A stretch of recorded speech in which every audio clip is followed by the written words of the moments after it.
नमस्कार साथियों, आप सबका पुनः स्वागत है श्रद्धास्तु ज्योतिष में। आज हम लोग कवर करने वाले हैं धनु लग्न की कुंडली में यदि बृहस्पति अष्टम भाव में बैठे हैं तो क्या फल है। हम ये भी कह सकते हैं धनु लग्न की कुंडली में कर्क राशि का बृहस्पति क्या फल देता है। इससे पहले हम लोगों ने चैनल में सूर्य, चंद्रमा, मंगल और बुध की कंप्लीट वीडियो रिकॉर्डिंग अपलोड कर दी है। कोई भी व्यक्ति भृगु सरल पद्धति को आधार बनाकर ज्योतिष को सीखना चाहता है, हमारे चैनल को सब्सक्राइब कर सकता है। हम जल्दी ही सूर्य से लेकर राहु केतु तक 9 के 9 ग्रहों का 12 अलग अलग लग्न की अलग अलग राशियों में फल को अपलोड करने वाले हैं। इस फल को टाइमली पाने के लिए आप बेल आइकन दबाएं ताकि आपको सारा अपलोडेशन टाइमली मिल सके। मेरा नाम है सनत कुमार वाजपेयी। 15 सालों का अनुभव मुझे साइंस एंड एस्ट्रोलॉजी में। हमारे बारे में और अधिक जानकारी के लिए आप सिंपली गूगल करें, सनत वाजपेयी लिखें, या आप हमारे यूट्यूब के पेज पर भी हमारे लिंक को फाइंड आउट कर सकते हैं। हमारे सभी अलग अलग लिंक्स आपको मिल जाएंगे। शुरुआत करते हैं यहाँ से गिनते हैं एंटी क्लॉकवाइज। तो ये आता है अष्टम भाव, 8वां भाव। 8वें भाव में फिलहाल कर्क राशि है, बृहस्पति उच्च का होकर बैठे हुए हैं। अष्टम भाव क्या बताता है? अष्टम भाव दोस्तों ये बताता है कि आपके आयु संबंधी कुछ विघ्न बाधाएं रहेंगी। जीवन में ओवरऑल पीड़ाएं, कष्ट का अनुभव कैसा होगा आपके जीवन में। अष्टम भाव हमारे एक्सटर्नल सेक्सुअल ऑर्गन की बात करता है। अष्टम भाव व्याभिचार, इस प्रकार के संबंधों। अष्टम भाव छुपे धन की खोज, छुपी विद्या की खोज, तांत्रिक साधनाएं, कुंडली जागरण, इसकी बात भी करता है। क्लियर? तो अगर अष्टम भाव बृहस्पति जैसे शुभ ग्रह से उच्च का होकर मजबूती लेता है, देख रहे हैं, मतलब इसने अपने कह सकते एक कमाल का वर्चस्व स्थापित किया है। 6, 8, 12 जैसे घरों में प्रायः लग्नाधिपति को दोष लगता है, लेकिन इसने उस दोष से ऊपर उठकर यहाँ पर आने का निश्चय किया। और जब परम बली होकर यहाँ एक्साइटेड स्टेट में बृहस्पति बैठ जाता है, यानी आपके मन मस्तिष्क, आपके मकान, माता, सुख, सबका कारण बृहस्पति अष्टम भाव में आके बैठ गया। किसी को भी आप बताएंगे तो ये कहेगा भाई ये तो गड़बड़ हो गया। लेकिन ये एक rare one of the best combination भी माना जा सकता है। यानी आपको एक अच्छा साधक माना जाएगा। आपने अपने मन मस्तिष्क को शांत रखने में अपने अकल्ट को साध लिया, उसको आपने पा लिया। आपके जीवन के सारे सुख, भौतिक सुख अष्टम भाव से निकलेंगे। क्लियर हो गया?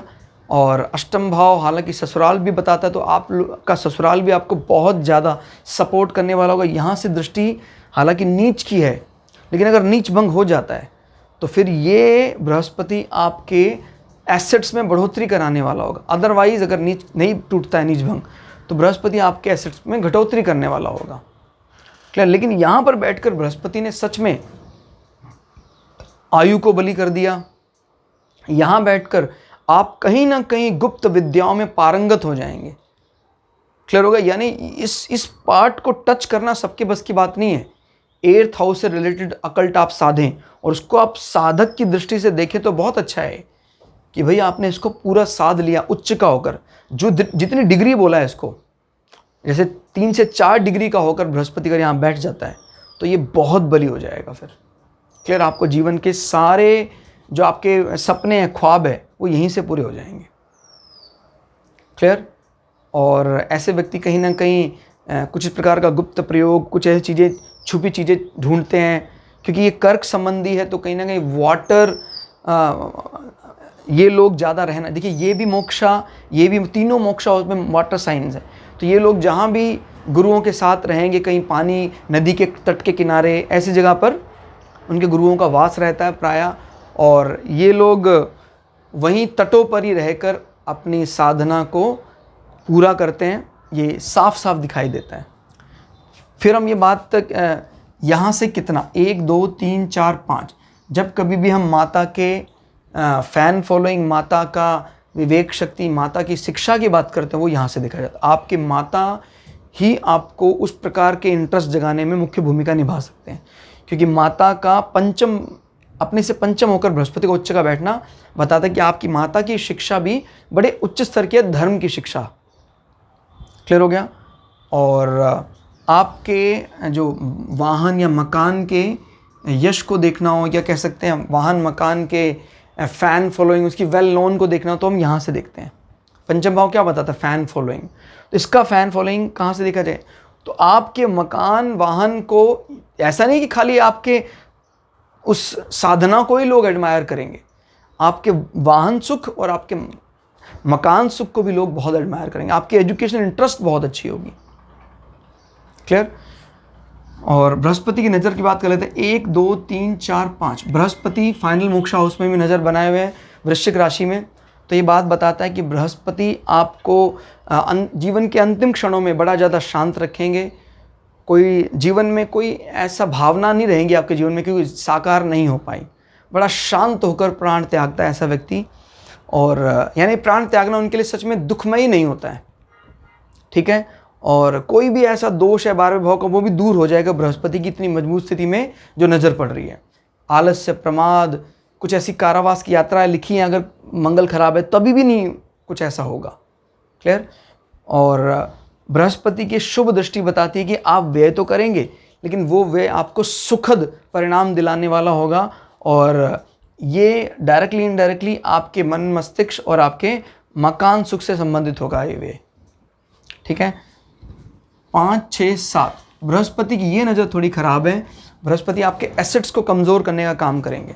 यानी जब अपनी साधना करेंगे हो सकता है आप अपने बैंक बैलेंस का ध्यान ही ना रखें, कम हो रहा है, ज़्यादा हो रहा है, आपके कुटुंब सुख को कम करने वाला है। लेकिन अगर शनि स्वग्रही हो जाए या उच्च का हो जाए वहाँ, तो फिर ये दोनों भावों को संभाल लेगा। क्लियर हो गया। इसी प्रकार से चंद्रमा भी अगर उच्च का हो जाए या स्वग्रही हो जाए तो भी इन भावों को बल दे देता है। क्लियर।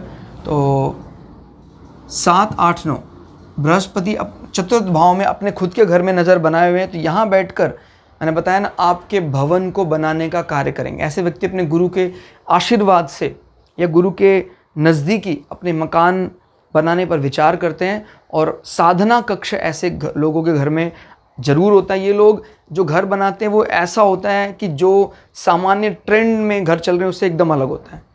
होता अच्छा है क्योंकि मजबूत नज़र अपने घर में नज़र है, लेकिन इस प्रकार की चीज़ों पर अष्टम भाव से प्रभावित हैं। तो अष्टम भाव क्या होता है? गुप्त विद्याएं, गुप्त चीज़ें, उनसे संबंधित विषयों से इंस्पायर होकर वो अपना भवन बनाएंगे। तो ये एक बड़ी रेयर हाउस कॉम्बिनेशन की बात करता है। दोस्तों आज की इस क्लास में इतना ही। क्लास आपको कैसी लगी कमेंट करके ज़रूर बताइएगा। मिलते हैं अगली क्लास में, तब तक के लिए जय श्री भगु पराशरा, जय श्री शुक्राचार्य, नमस्कार।